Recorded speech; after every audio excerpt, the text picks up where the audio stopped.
कुरुक्षेत्र में कौरवों और पांडवों के बीच 18 दिन तक घमासान युद्ध चला था।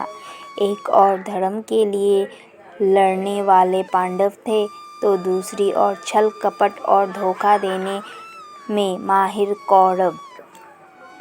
उन्होंने छल से युद्ध जीतने के लिए एक रणनीति बनाई। उनकी योजना थी कि वो अर्जुन को युद्ध में उलझाकर चारों भाइयों से दूर ले जाएंगे और फिर युधिष्ठिर को बंदी बनाकर युद्ध जीत लेंगे। अब युद्ध वाले दिन कौरव सेना की एक टुकड़ी अर्जुन से युद्ध करते हुए उन्हें रणभूमि से दूर ले गई। वहीं गुरु द्रोणाचार्य ने युधिष्ठिर को बंदी बनाने के लिए चक्रव्यूह की रचना की, जबकि पांडवों में सिर्फ अर्जुन को पता था कि चक्रव्यूह को कैसे तोड़ना है। अर्जुन के दूर जाते ही गुरु द्रोणाचार्य ने पांडवों को ललकारते हुए कहा कि या तो युद्ध लड़ो या फिर हार मान लो। युद्ध के नियम के अनुसार युद्ध लड़ना ज़रूरी था। यदि युद्ध ना करते तो भी हार जाते और युद्ध करते तो भी हार निश्चित थी। अब धर्मराज युधिष्ठिर को कुछ सूझ नहीं रहा था कि क्या करे और क्या ना करे। उसी समय धर्मराज युधिष्ठिर के सामने एक युवक खड़ा हुआ और कहा, काका श्री, मुझे चक्रव्यूह को तोड़ने और युद्ध करने का आशीर्वाद दीजिए। यह युवक कोई और नहीं बल्कि अर्जुन का पुत्र अभिमन्यु था। अभिमन्यु अभी मात्र 16 वर्ष का ही था, लेकिन सभी जानते थे कि वो युद्ध कौशल में अपने पिता के जैसा ही निपुण है। युधिष्ठिर ने अभिमन्यु को मना किया, लेकिन अभिमन्यु नहीं माना और उसने कहा, मुझे चक्रव्यूह तोड़ना आता है। जब मैं अपनी माँ के गर्भ में था तो पिता ने माँ को चक्रव्यूह तोड़ने का तरीका बताया था। बस तभी मैंने इसे सीख लिया था। मैं आगे रहूँगा और आप सब मेरे पीछे पीछे आएं। हार मानकर युधिष्ठिर ने अभिमन्यु की बात मान ली और सभी युद्ध के लिए तैयार हो गए। सबसे आगे अभिमन्यु था और बाकी सब उसके पीछे।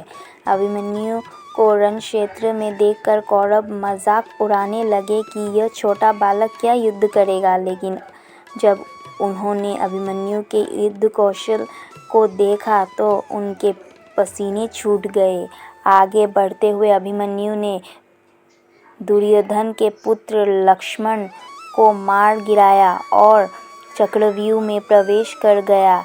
उसके चक्रव्यूह में प्रवेश करते ही सिंधु के राजा जयद्रथ ने चक्रव्यूह का द्वार बंद कर दिया ताकि चारों भाई चक्रव्यूह में प्रवेश न कर पाए। अभिमन्यु आगे बढ़ता जा रहा था।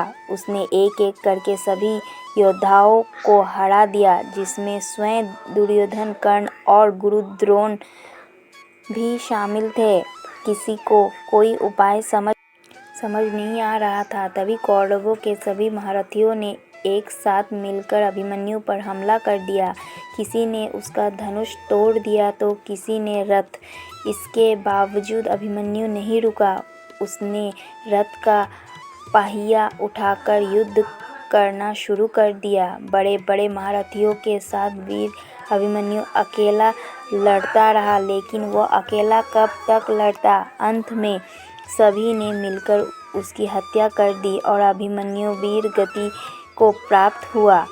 अभिमन्यु की मृत्यु के बाद अर्जुन ने प्रतिज्ञा ली कि वो अगले दिन युद्ध में जयद्रथ का वध कर देगा। आज शूरवीर अभिमन्यु का नाम कर्ण और अर्जुन से भी पहले सम्मान के साथ लिया जाता है।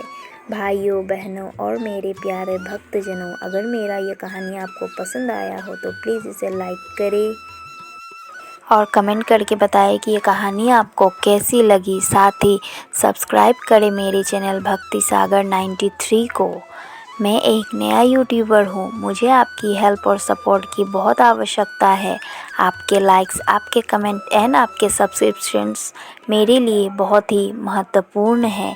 आपके ये लाइक्स कमेंट एंड सब्सक्रिप्शन मुझे आगे बढ़ाने के लिए मदद करेंगे। धन्यवाद।